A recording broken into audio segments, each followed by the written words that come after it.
we move on to discuss the Houston Rockets and whether they are a legit NBA contender and whether or not Will Hardy deserves criticism for the timeout against the Lakers. Let's start off with the Rockets being a legit NBA contender. So the Houston Rockets got, in my opinion, their most impressive win this season. They knocked off the number one seeded Oklahoma City Thunder behind Fred VanVleet and his incredible performance.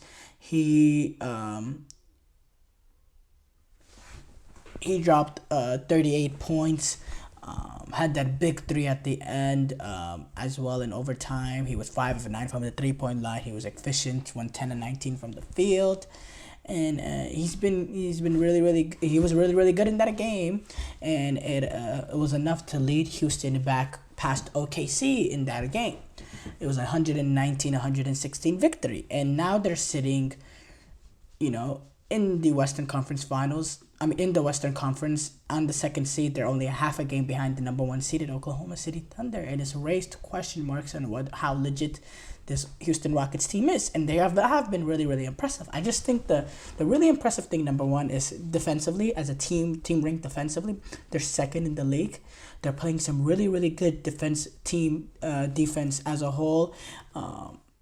Individually and as a unit, Dillon Brooks, even Albert Sengun, he's up there in terms of defensive win shares, up there near the top, which, his weakness in the past has been defensively. He's been really easy to pick on pick and rolls, going up against pick and rolls and all that. But so far this season, it seems like they've been able to get the best out of him. They've been able to protect him enough defensively where he's able to be a good defender, and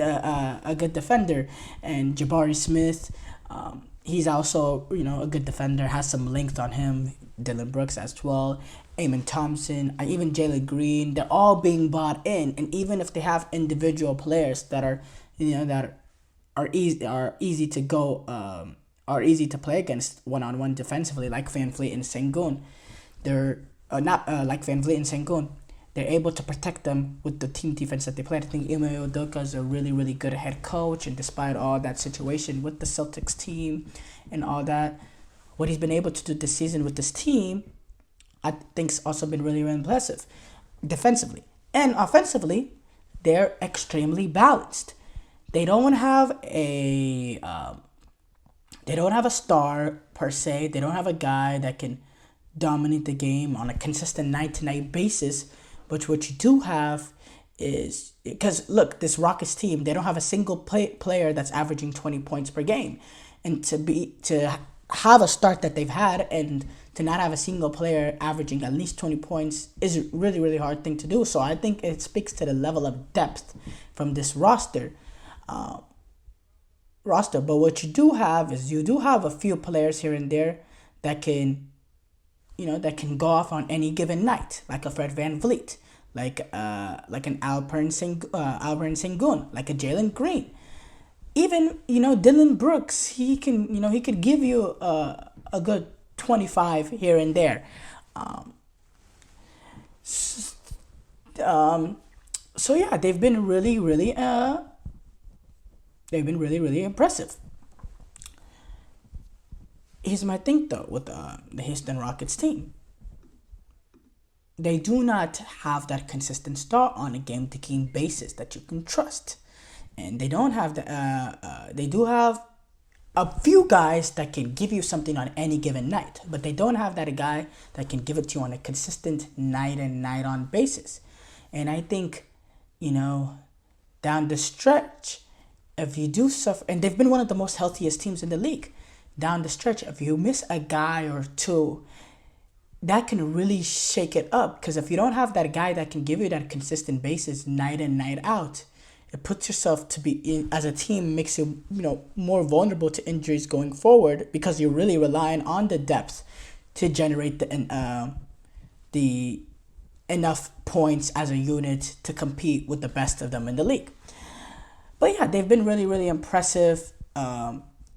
For me, I just think the only alarming part about what they've done this season is the fact that Jalen Green hasn't been able to take the next level. I think Jalen Green has been at the same level he's been his entire career. a player that on any given night can get you 35. He had 41 at the six against the 76ers. He was 12 of 20, but he's also a guy that can, go for 9 points, 2 of 6, and not even shoot the ball the entire second half against OKC. He's just an inconsistent player. He's a shot checker as well, shoots 39% of the field, is not an efficient player, puts up a lot of shots, and sometimes can shoot you out of a game. He's not, and also the hugely concerning part about Jalen Green is that his 3-point efficiency is not going up. This is a guy for his career, he's shooting 33.5% from the field. He's only shooting 31.7% this season as a guard in today's NBA. That is horrible. That is horrible. That is not good enough, quite frankly. And he has the ability to attack the bucket. He has that athleticism. But he's just not consistent enough. He's not efficient enough. And it's the same story with Jalen Green. Since, honestly, his rookie season, I think this is a player that the Rockets now going down the stretch need to think about moving on from, because he just doesn't provide you that. With him being the third overall pick, you're expecting him to be that star, and he's just not. He's just not at that level. I don't think he'll ever will be. He is 22 years old, but this is a guy, I believe, in his fourth season in the league. Guards usually tend to figure it out by this point.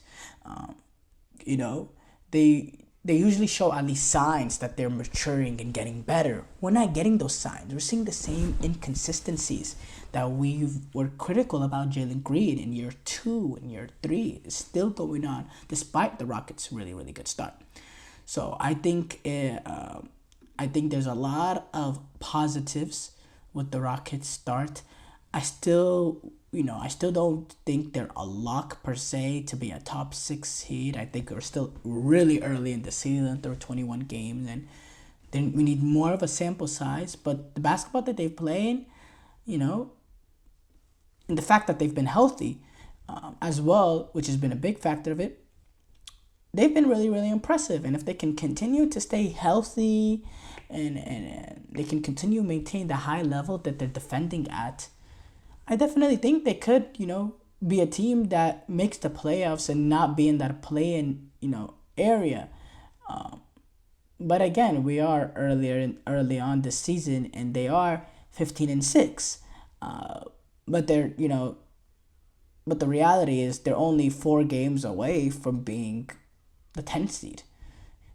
With how tight the Western, they're only 4.5 games away from being the 11th seed. That's how tight this Western Conference is. I mean, the Timberwolves are sitting at the 11th seed right now, 10-10. It's a really tight conference, and I look forward to continuing to see the Houston Rockets going forward. They take on the Kings, the Warriors, the Clippers. Let's see if they could start building some more and more consistency, and if they can, if one of those players can develop into being that player that can show up game in, game out on a consistent basis. Right now, I'm thinking the most likely player is Sengun. He's averaging 18.8. I think he can be a consistent 21, 22-point scorer for them. He's more efficient than Jalen Green. He shoots 47% from the field. He's a career 52% field goal shooter. Maybe Sengun, but it remains to be seen. I think Sengun has definitely been the more promising of the two. So we'll see. Going to the Jazz-Lakers situation. So the Jazz had the ball down 1 late in the game. With Colin Sexton. Taking the ball up the court. Initially, Will Hardy decides to let him play. Let him play. We've seen in the past coaches in that situation. Sometimes they let the players play, which I have no problem with. Sometimes, you can pick and choose your moments. So this came actually, let's just go back actually. So this came off of a made, let me go back actually.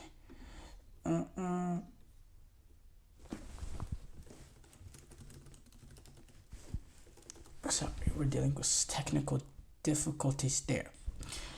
Okay, so Will Hardy has been criticized a little bit, not a little bit, but criticized for this controversial decision to take a timeout after initially allowing Colin Sexton to take the ball up the court, coming off of a missed shot from the Lakers. LeBron missing a three to potentially put the dagger into Jazz. Lakers are up one. Sexton gets the ball with about 8 seconds left. He takes the ball up the court. Keep in mind the Jazz have a timeout left. They're down one. Will Hardy initially decides not to take a timeout. He takes the ball up.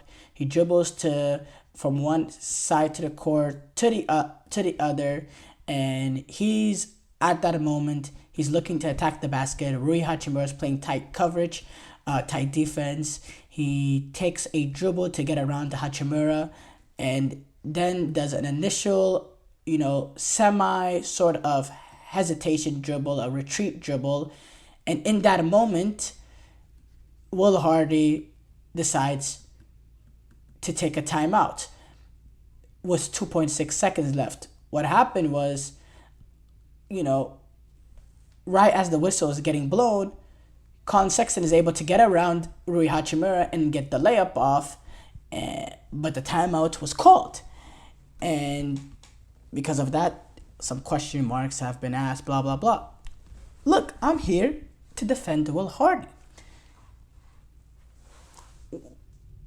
I understand coaches allowing the players to play, but a big pet peeve I have about coaches is when they allow the players to play to totally ignore what is going on in that moment and to live and die by the decision.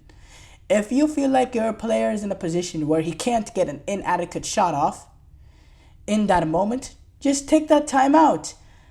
How many times in the past have we seen coaches initially allow players to take the ball up the court and to try to get a final shot up and see the player gets trapped at half court with no real means to be able to get the shot off, and instead of the coach in that moment taking that timeout, they just allow whatever is about to happen. That is always mind-boggling to me.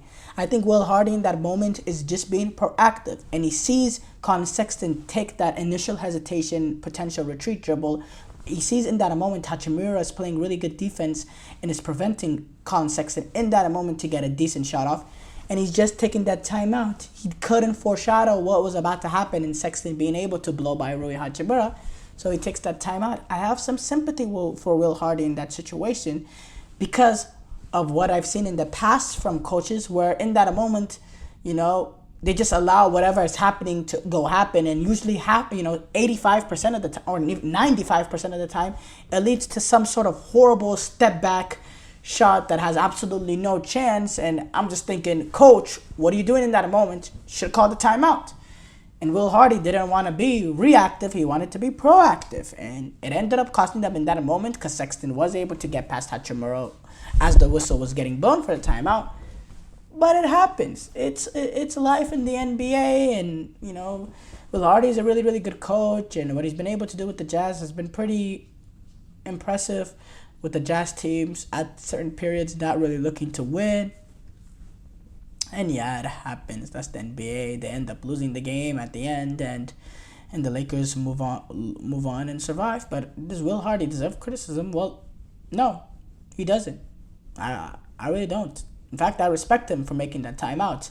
I respect him for that decision. In fact, I'm not only here to defend him. I'm here to say that it was the right decision, because I like coaches in that moment being proactive rather than reactive and allowing whatever to happen to let it play out. I believe there's a fine line between trusting your players and putting your players in the best position to get the best shot off at the end. There's a fine line there. I think Will Hardy was walking thin on that fine line and ended up being on the wrong side of it in that moment. But I've seen plenty of times in the past where the coaches are completely on the side of trusting your players rather than, getting the best, taking that time out and getting the best possibility at a final shot off, drawing a play. And yeah, that it it is what it is. It's the National Basketball Association.